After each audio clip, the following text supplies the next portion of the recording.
Fluminense anuncia a venda de ingressos para o clássico contra o Vasco e libera somente 10% para a torcida vascaína.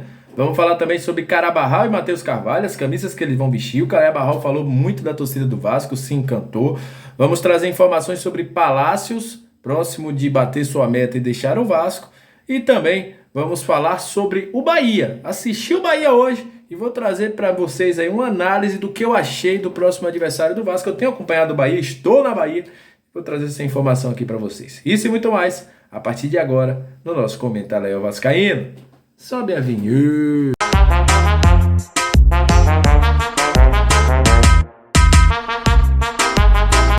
Salve, salve vascaínos e vascaínas, aquele abraço para você que está sempre junto com a gente, que curte, compartilha, que se inscreve no nosso canal, que deixe seu comentário, muito obrigado a você que está sempre junto aqui como membro do canal também, muito obrigado, inclusive membros do canal, entrem na nossa Liga do Cartola, participe do nosso bolão, é muito importante aí ter vocês, a participação de vocês, e vocês nos ajudam também a manter o comentário. E a você que está chegando pela primeira vez, que é lugar de análise, informação, opinião, tudo que envolve o Vasco está aqui, é um prazer imenso ter você junto com a gente. Olha, antes de falar das situações, das coisas que envolvem um gigante da colina, vou falar sobre o aniversário do Vasco. O Vasco vai enfrentar o Bahia nesta segunda-feira. Pude assistir hoje novamente o Bahia e mais uma vez eu tive aquela impressão. O Bahia tem muita dificuldade, principalmente na questão de transição defensiva, ou seja, de se postar, né, quando um time está atacando o Bahia. O Bahia tem essa dificuldade, mas o Bahia é muito forte nas transições ofensivas, principalmente com Biel e Jacaré. Para mim, são os dois jogadores mais importantes do Bahia. São os dois jogadores que fazem ofensivamente o time girar. Hoje o Biel voltou à equipe titular, mas o Vasco tem sim como ganhar. Acho que se o Vasco, principalmente o Vasco aproveitar, porque o Bahia desce bastante jogadores nesse terço de primeira organização, né, do time. O Bahia tem essa questão de ter muitos jogadores na organização e faltam esse jogador no meio. Então acho que se o Vasco povoar um pouquinho mais, trazer mais um jogador ali para marcar essa saída de bola do Bahia, vai ficar mais fácil para o Vasco e o Bahia vai ter muitas dificuldades. Vi muitos espaços deixados, principalmente nas costas do Chaves. O Chaves tem muita dificuldade para marcar, né? E quem marca pelo lado do Chaves também tem essa dificuldade. Então acho que dá para o Vasco fazer um jogo confortável contra o Bahia. E aí eu entendo a possível escolha do Marlon Gomes pelo Maurício Barbieri, que é subir um pouquinho o setor de marcação, ter um jogador mais rápido para sair com a bola mais rápida e ter mais qualidade no meio de campo para ganhar no meio de campo do Bahia. O Bahia hoje ganhou de 4-0, né? Foi um jogo em que o Bahia no primeiro tempo teve muitas dificuldades ainda, mas no segundo tempo conseguiu impor o seu jogo. Mas sim, dá para o Vasco ganhar e dentro dessas características que eu falei, dá para o Vasco sair com um resultado positivo. Olha, foram apresentados hoje Carabarral e Matheus Carvalho. Tá passando na sua tela as camisas dos dois aí. O Carabarral vai vestir a camisa 20, o Matheus Carvalho vai vestir a 85.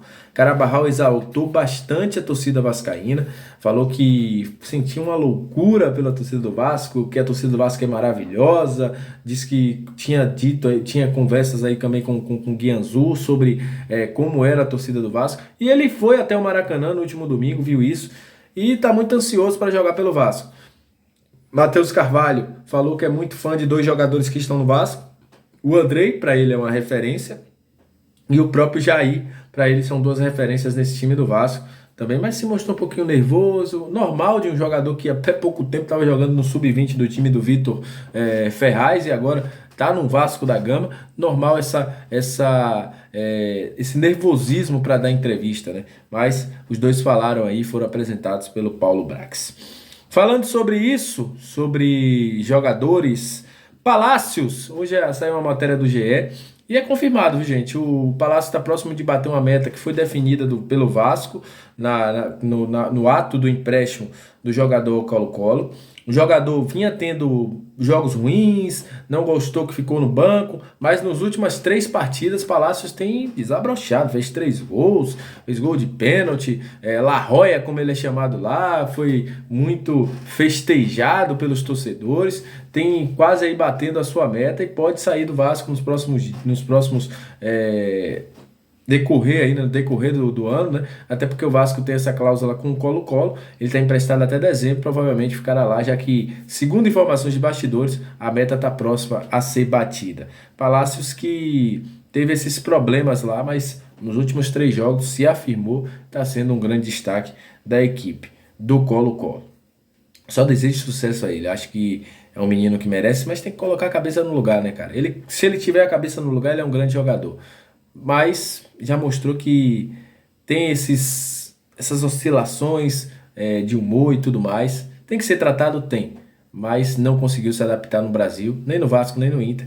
E a gente espera que ele consiga ir bem lá no Colo-Colo e que traga uma graninha para o Vasco aí. Falando sobre Fluminense e Vasco, clássico daqui a uma semana mais ou menos, né? Uma semana e 2 dias, né? Vamos dizer, daqui a 8, 9 dias, o Vasco joga contra o Fluminense no Maracanã. O Fluminense anunciou hoje a venda de ingressos, já começaram aí a venda para ingressos para sócios deles. E anunciou o seguinte: o clássico não será 50-50, como era no Campeonato Carioca. O clássico não terá setor misto, como tinha no Campeonato Carioca. E o clássico será de 90% da torcida do Fluminense, 10% destinado à torcida do Vasco. Isso é previsto. O visitante tem que dar aí os 10% minimamente. Tem que ter minimamente os 10%, né, dado pelo mandante. A gente sabe que clássico às vezes tem essa variação, não coloca e tal, mas o Campeonato Brasileiro sempre tem isso. E aí, é aquela, cara. O Vasco vai ter 10% de torcedores. Eu acredito muito que os torcedores do Vasco vão dar mais show do que o deles, né? E a gente espera um bom resultado. Segundo turno, bota o jogo de São Januário, bota 90% de torcedor vascaíno, 10% deles também. É aí vida que segue. É o que a gente tem que fazer, né? Provavelmente o Flamengo também vai fazer a mesma coisa, o Botafogo também deve fazer a mesma coisa, e é isso. Vida que segue e a gente vai buscando. Muita gente está reclamando, mas estão seguindo aí, segundo eles, as regras, né? Mas 20% aí, 90% do torcedores do Fluminense e 10% dos torcedores do Vasco. Será assim a divisão para o clássico no próximo sábado. E eu vou dizer uma coisa bem sincera. Não dá nem pra brigar, não dá nem pra fazer zoada. Dá pra zoar os caras, né? Zoar os caras a gente pode. Mas não dê muita ligância para o que a galera do Fluminense, do Tricolor fala não. Porque é isso mesmo, cara. Eles estão vivendo um momento único. Podem chegar a um título que nunca tiveram. Enfim, estão achando aí que estão abafando. Deixa eles. No momento certo a gente sabe que o destino sempre vence. E o gigante da colina mostra para que veio. Mas é isso. No clássico teremos 90% do Fluminense, 10% do gigante. Então é isso, muito obrigado a você que está sempre junto com a gente, muito obrigado pela sua audiência, muito obrigado pela sua paciência. Deixa seu like, compartilha bastante com os grupos de Zap, é muito importante para a gente também chegar aos 10 mil inscritos, que é a nossa meta, né? E agradecer a você por todo o carinho. Quem não é inscrito, se inscreve. Até a próxima. Saudações vascaínas. Muito obrigado. Deus abençoe a todos. Valeu. Aquele abraço. Tamo junto.